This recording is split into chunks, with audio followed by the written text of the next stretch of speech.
Hello, everybody.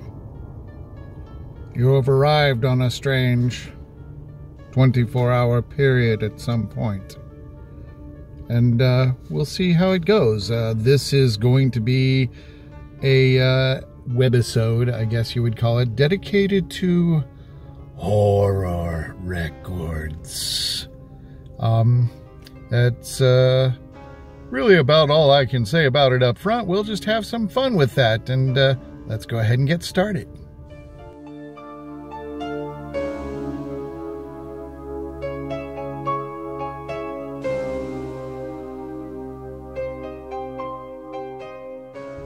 Thanks for coming back. Before we do a deep dive into the collection, I want to give a shout out to Cosmic Brian at Cosmic Vinyl. Be sure to check out his channel, Cosmic Vinyl. He has an immense collection of prog, psych, garage, bubblegum, and he's really into really strange and obscure stuff.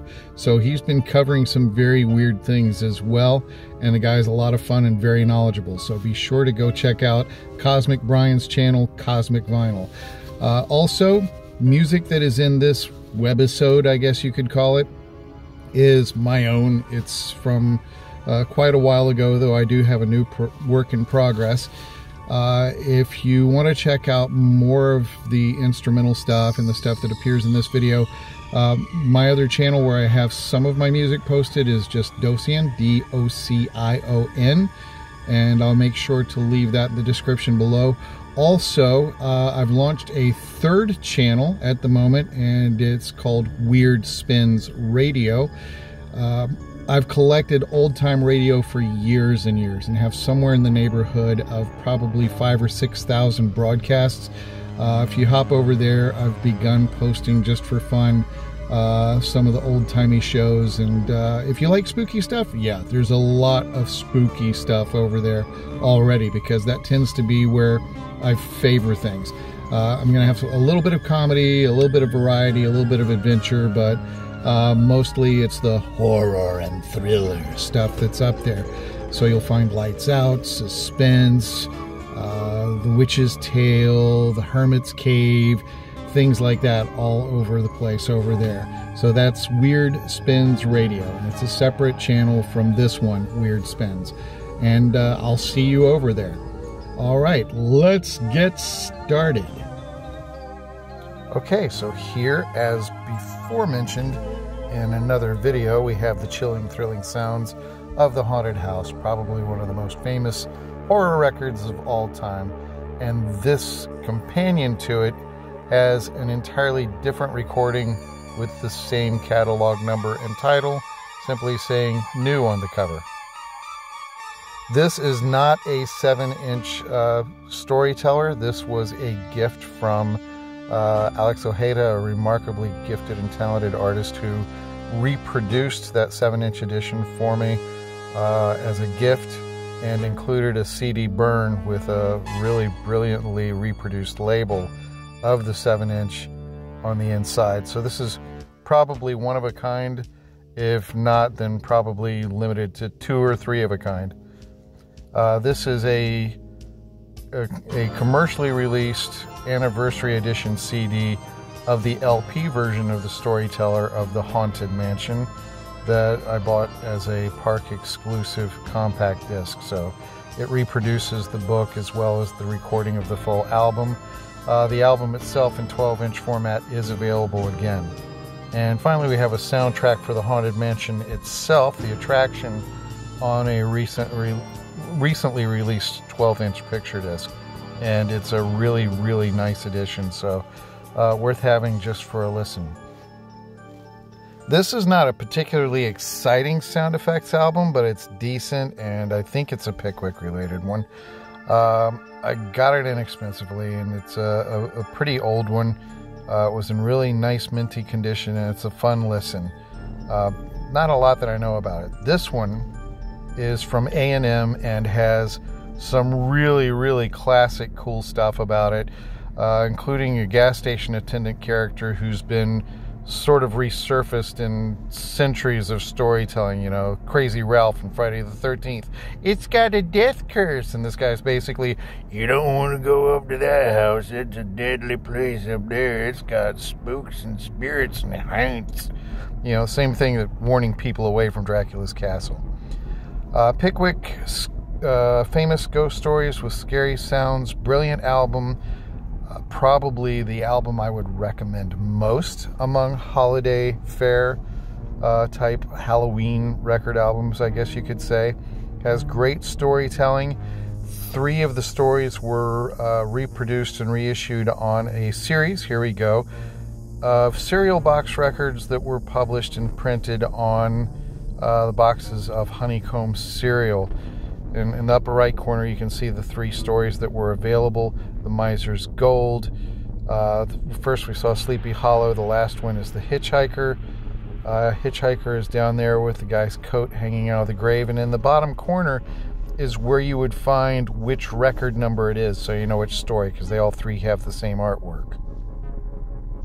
Okay, so here I am by the glow of a TV, and my wall decor, picture discs, movie posters. Silly 3D movie posters. The posters aren't 3D, they're for 3D movies. And I figure let's go ahead and take a minute and check out the cereal box record.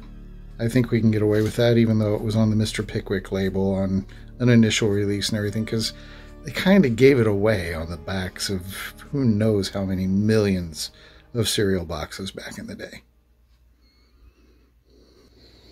Of course, from these, we only got 3 of dozens of stories, or a dozen or so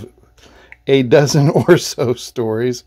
There were 3 different series that came from Honeycomb with different artwork.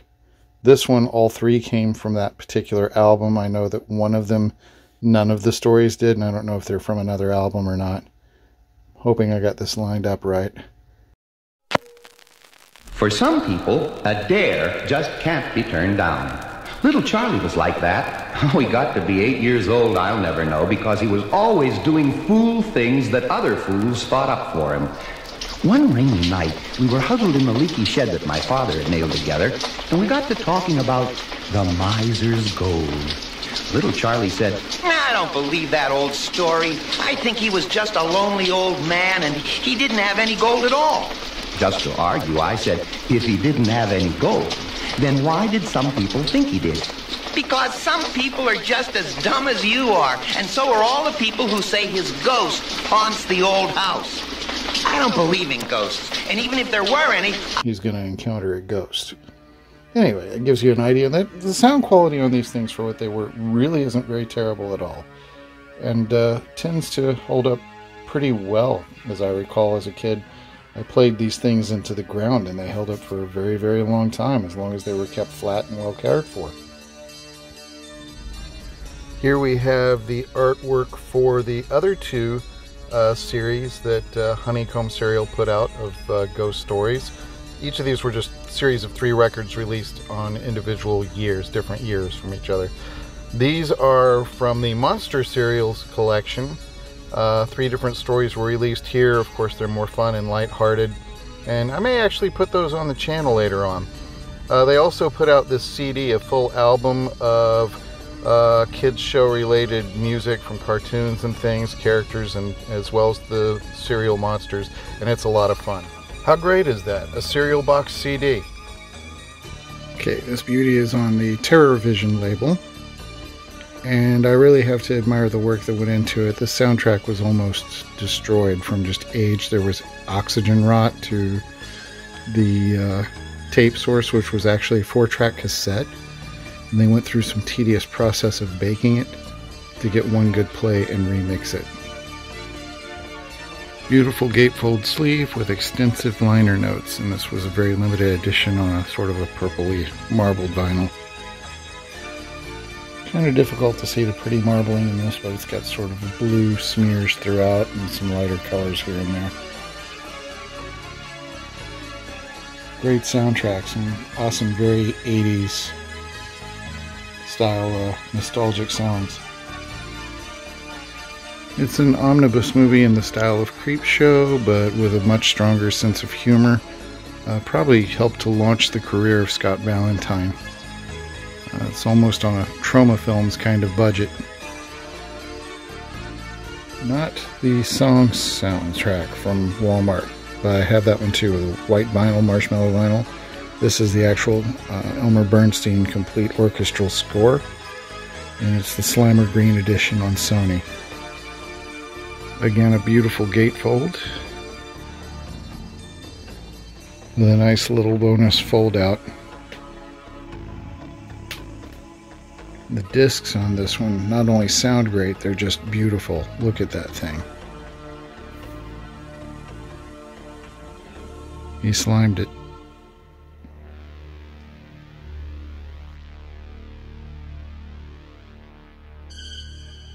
This is the Waxworks Members Exclusive Edition. There were several variants in different colors of vinyl. This one is actually a picture disc. Absolutely awesome sleeve. There's the detective's wife's shoes left in the street after the chud came up and got her. Brightly colored EC Comics style inner sleeve is just awesome. The disc itself is a sewer lid, of course. And on the flip side, it's open in there, looking up the tunnel at you in the darkness. So, contamination hazard urban disposal, or cannibalistic humanoid underground dweller. You decide.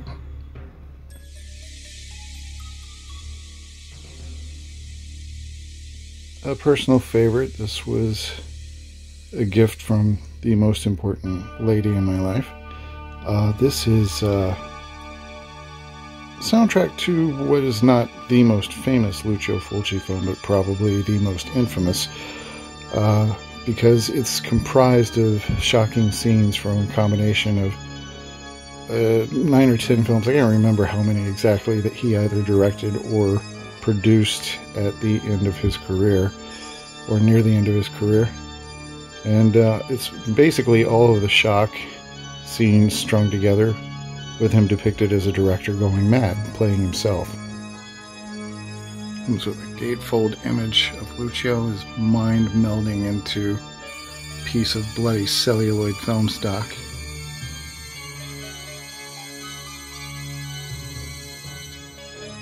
Reproduction of the original movie art. The cat looking through a skull. A piece of original art for the inner sleeve.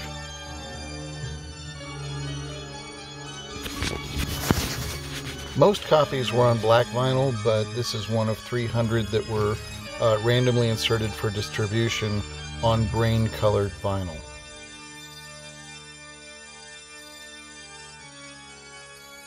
Thank you, Ian, for this beautiful soundtrack for Uli Lomel's 80s classic, The Boogeyman. It's very electronics-driven, kind of Halloween in style, I guess you could say. There we go. You can see the colors a little more brightly with the bag off of it. I'd show you the gatefold, but we would probably wind up with an age-restricted video if I did that. YouTube wouldn't like it very much. And here's a little weird insert that was inside. This is literally a blank compact disc. Not like a recordable, but just the transparent protective one that they put on to cover the top of a barrel of CDRs. And they lathed it. And the hype on it is that it was an original radio spot. It's not. I used to have the radio spot record. It's the audio from a theatrical trailer, which is pretty different and quite a bit longer, but it's pretty neat. The radio spots were 30 and 15 seconds. I don't think they even had a 60-second one on there. That's a neat thing. They included a little adapter, so you basically can use that to adjust it to fit your spindle. And you can see the groove recorded along the edge there for the little 90 seconds or so that's on it. The disc itself, kind of an inversion of the Ghostbusters one. It's green with a black puddle.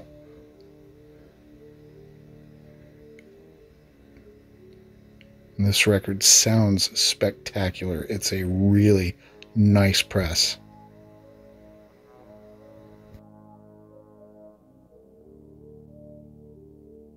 Guilty pleasure film alert. This is a French release, of course. Looking at the cover, that's quite clear.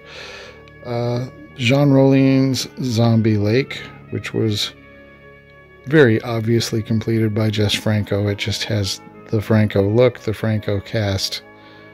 Everything about it is much more Franco than Jean Rollin, I think. Can't show the back of the sleeve because naked people, and it's on a swampy green vinyl. Pretty neat release. Quality, honestly not so hot, but that's the source material. You work with what you can. Kind of like Dead Time Stories is not flawless, but it's so well worth having. This, if you've got a strange affection for the film, which I do, then it's well worth having.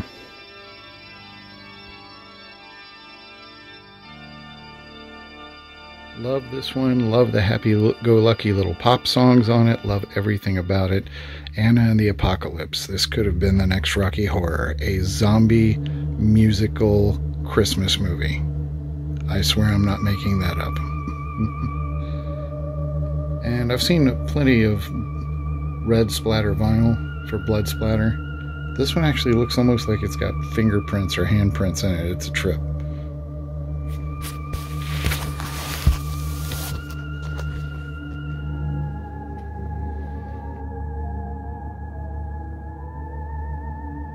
If you want to sing along, which is really tempting with some of this, the inner sleeve includes a full lyric sheet.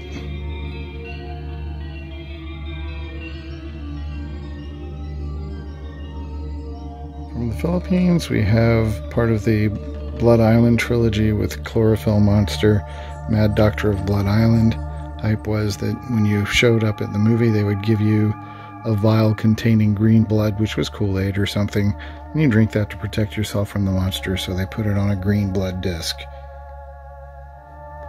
This was part of a string of Philippine-produced films that did well in the United States in the 1960s and 70s by a director by the name of Eddie Romero, and starred a guy named John Ashley, who was kind of a rock and roll idol in the 50s that did a couple of Roger Corman films as well.